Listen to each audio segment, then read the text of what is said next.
Shalom ahchyam. This is Yapah from the GMS Dallas camp.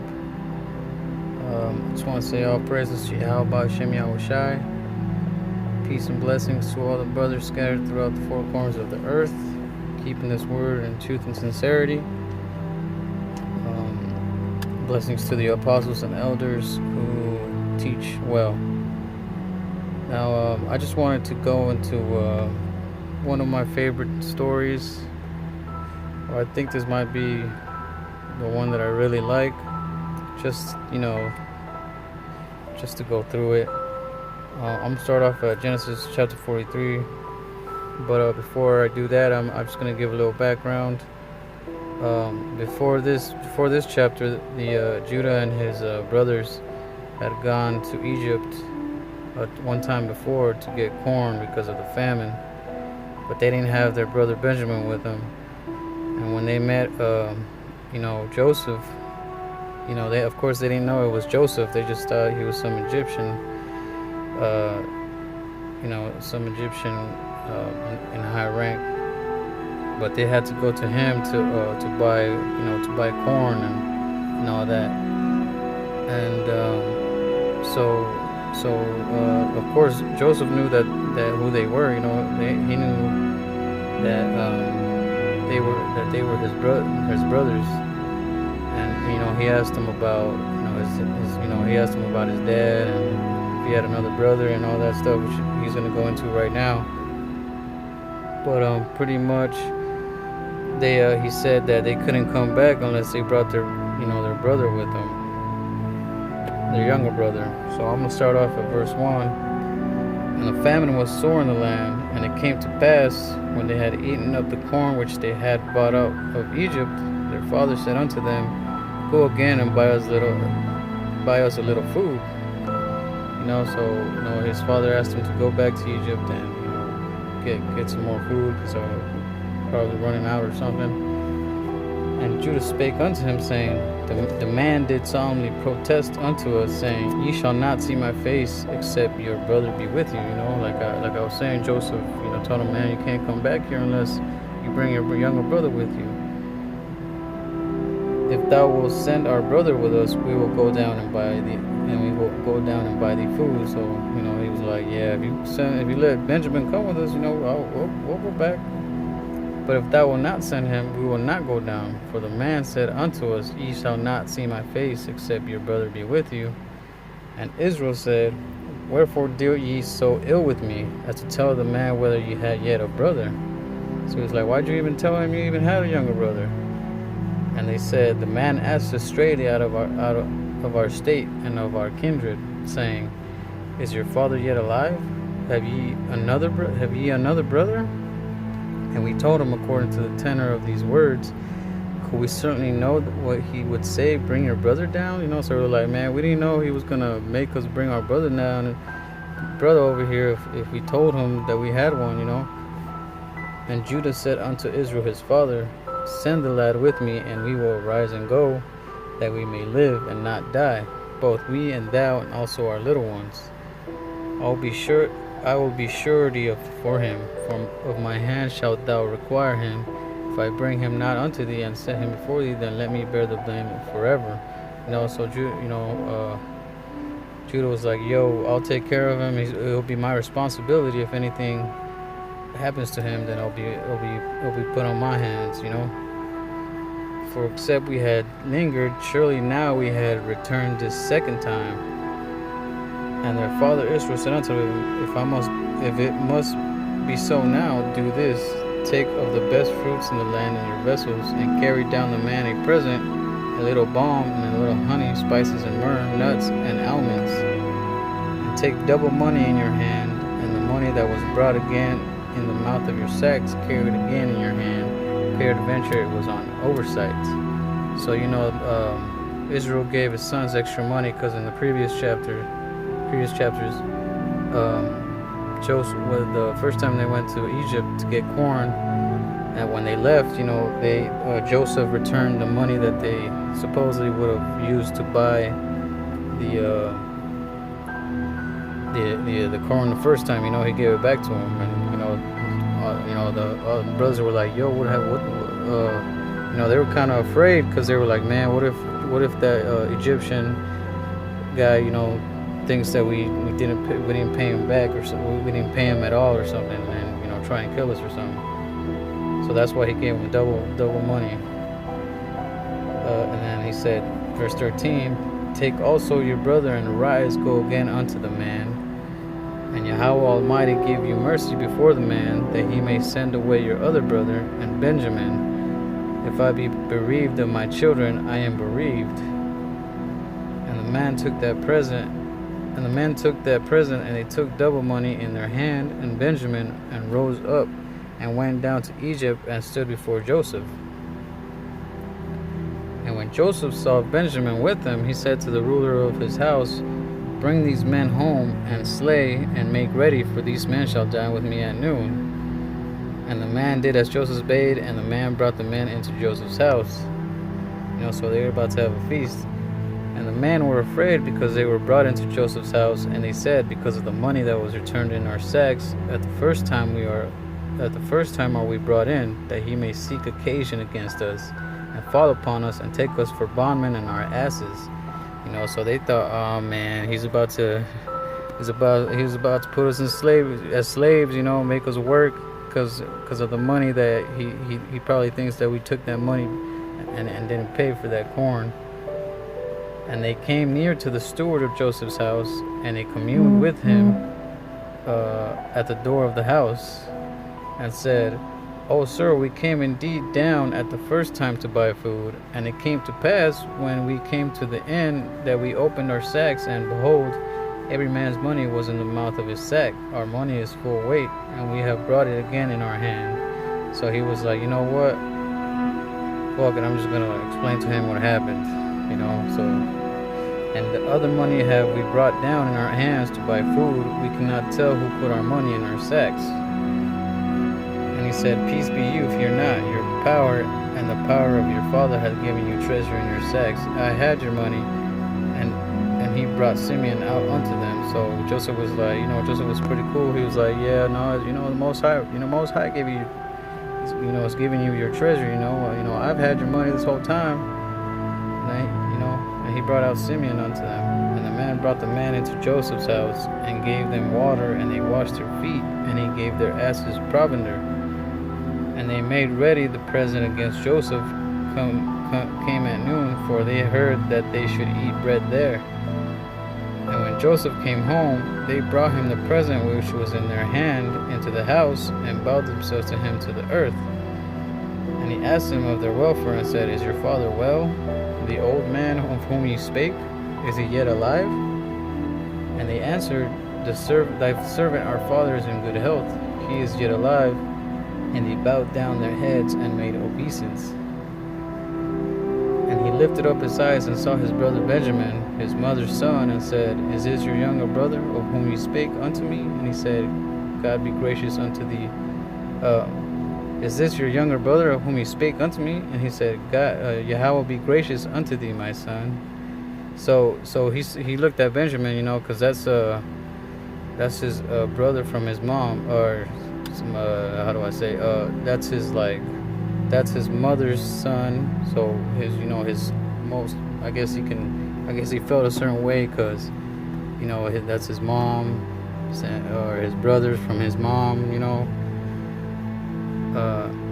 And Joseph made haste, for his bowels did yearn upon his brother, and he sought where to weep, and he entered into his chamber and wept there. So Joseph got emotional. I guess he felt a certain way, because family. So sometimes you have that. Maybe some brothers have people who they're really close to. Like for me, my niece and my nephew. I enjoy seeing them. And verse 31, and he washed his face and went out and refrained himself, and said, set on bread.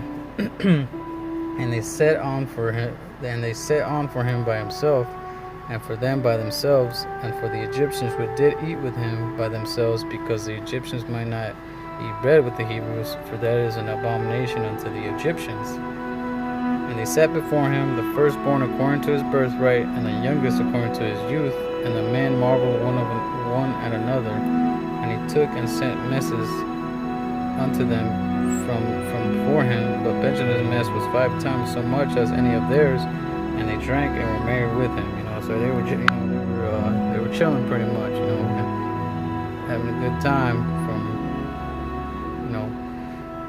This is Genesis chapter 44. And he commanded the steward of his house, saying, fill the men's sacks with food, as much as they can carry, and put every man's money in his sack's mouth. And put my cup, the silver cup, in the sack's mouth of the youngest, and his corn money. And he did according to the word that Joseph had spoken. So he put a silver cup into Benjamin's sack. And it's going to play out to where Joseph put Joseph got that sleight of hand, for lack of a better way to say, as soon as the morning was lit or was light, the men were sent away, they and their asses.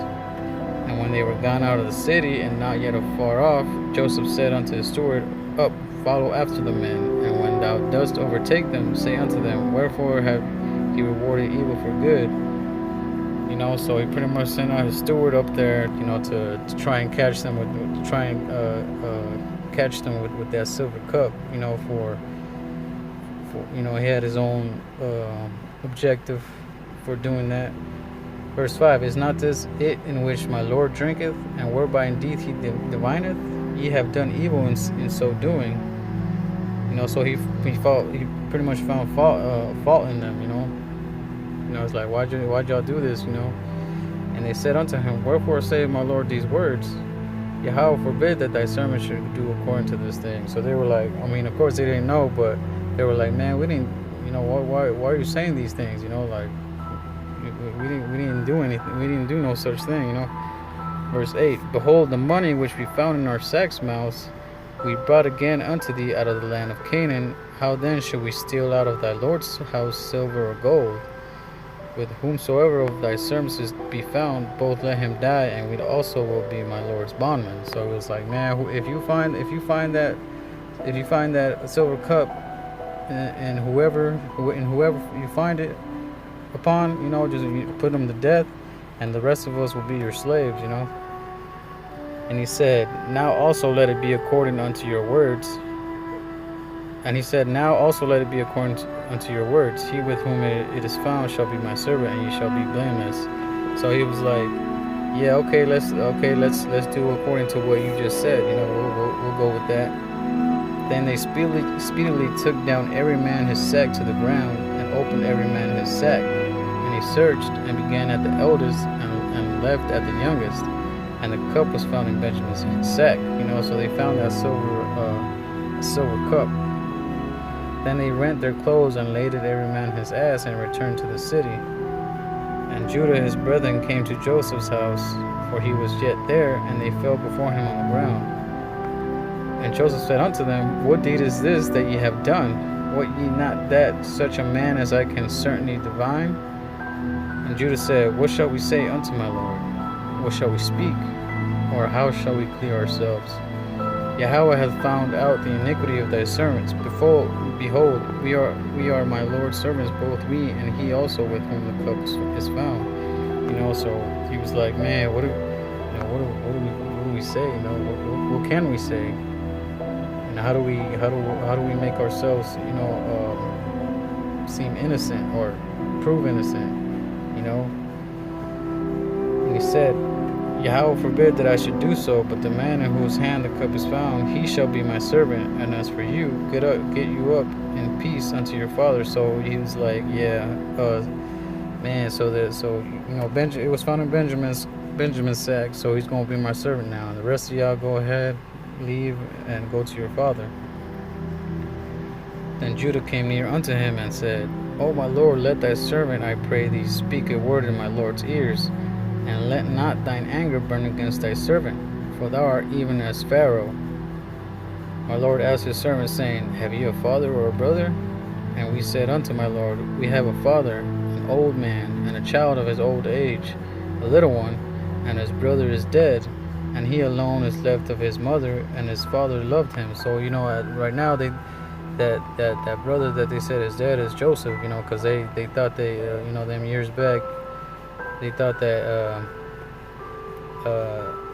they had him sold, I think, to some Ishmaelites, if I remember correctly, and um, they went back and told the father that a beast had slain him, an evil beast had slain Joseph. So at this point, they all they can say that he's all they know about Joseph is that he might be dead.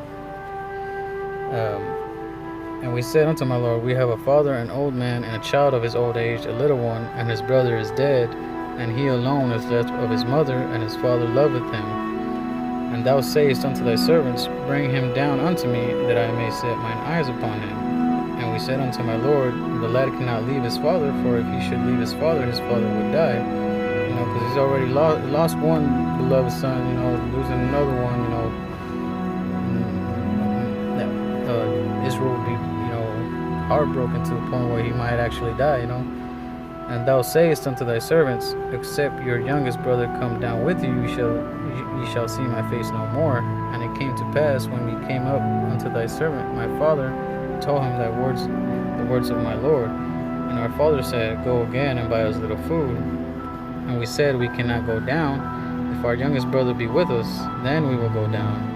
For we may not see the man's face, except our youngest brother be with us.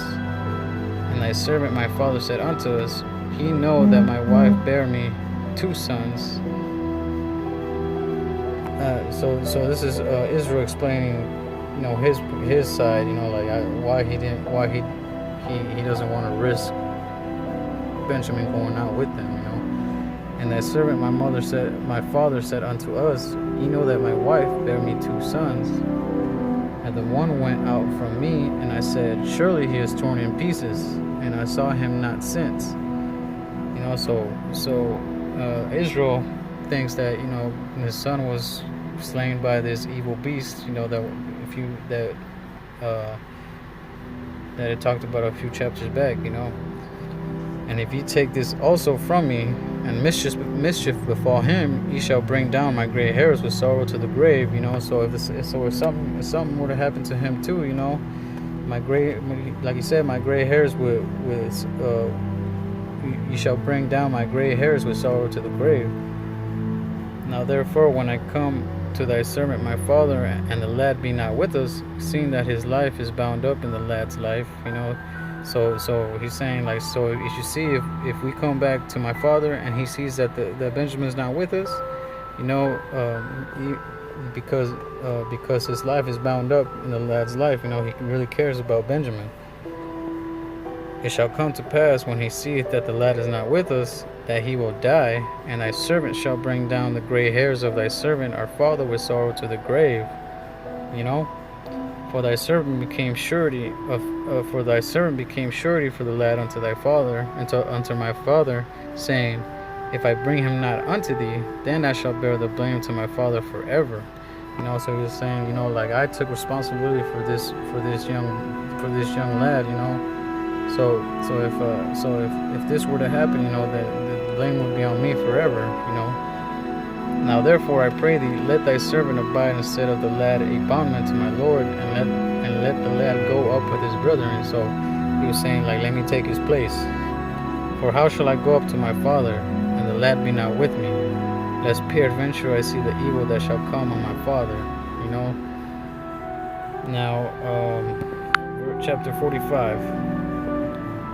Then Joseph could not refrain himself before all them that stood by him, and he cried, because every man to go out from start over. Then Joseph could not refrain himself before all them that stood by him. He couldn't hold himself back no more, and he cried, because every man, and he said, cause every man to go out from me, and there stood no man with him, while Joseph made himself known unto his brethren. And he wept loud, and the Egyptians in the house of Pharaoh heard. He's pointing to the point where everybody was listening. And Joseph said unto his brethren,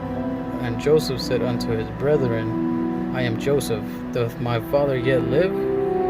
And his brethren could not answer him, for they were troubled at his presence. So, his brothers were like, oh, snap. This is Joseph? They couldn't, I mean, if I was in their position, I'd be pretty shocked too. I'd be like, damn, so this dude here has been, I wouldn't know what to say. I would just stare, shit, be afraid maybe, because he could do whatever he wanted to. And Joseph said unto his brethren, come near to me, I pray you. And they came near, and he said, I am Joseph your brother, whom ye sold into Egypt. Now therefore be not grieved, nor angry with yourselves, that you sold me hither, for Yahweh did send me before you to preserve life. So he was pretty much saying, don't worry, don't be mad at yourselves, don't be sad. I'm not angry with y'all. The Most High did this for a reason, to preserve your life. Because if I hadn't been put in this position, y'all would have probably starved in that famine. For these 2 years had the famine been in the land, and yet there are 5 years in which there shall neither be earing nor harvest. And Yahweh sent me before you to preserve you a posterity in the earth, and to save your lives by a great deliverance. And see, there you go, what I just said. So now it was not you that sent me hither, but Yahweh, and he had made me a father to Pharaoh, and lord of all his house, and a ruler throughout all the land of Egypt. So Joseph had real, he was up there. I believe there was in a few chapters back, it said that he was put as second next to Pharaoh. So he was up there in the food chain. Haste ye and go up to my father and say unto him, thus saith thy son Joseph, Yahweh hath made me lord of all Egypt. Come down unto me, tarry not. And thou shalt dwell in the land of Goshen, and thou shalt be near unto me, thou and thy children, thy children's children, and thy flocks, and thy herds, and all that thou hast. And there will I nourish thee, for yet there are 5 years of famine, lest thou and thy household and all that thou hast come to poverty.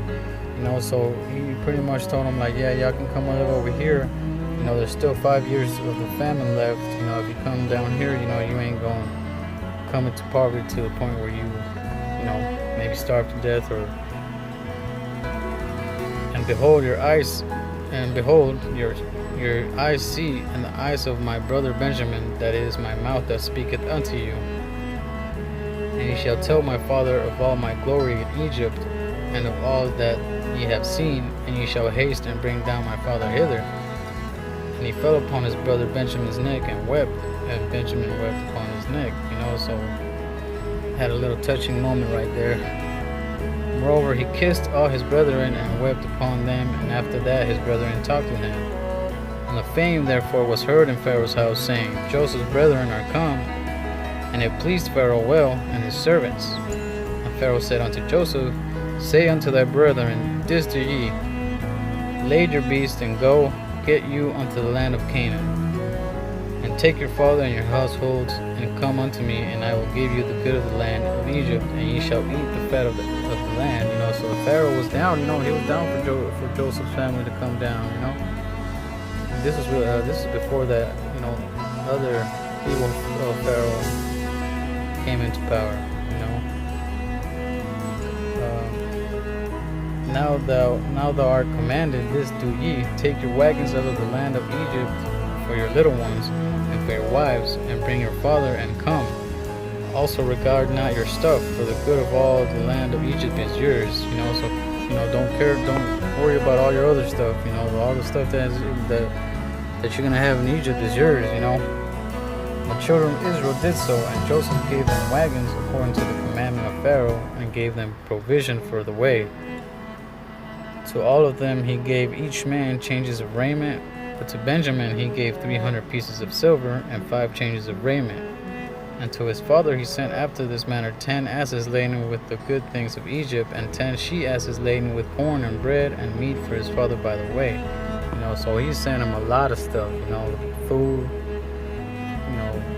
treasures, all sorts of things. And his father by the way. And so he sent his brethren away, and they departed, and he said unto them, see that ye fall not out by the way. And they went up out of Egypt, and came into the land of Canaan unto Jacob their father. And and told him, saying, Joseph is yet alive, and he is governor over all the land of Egypt. And Jacob's heart fainted, and he believed it not, man.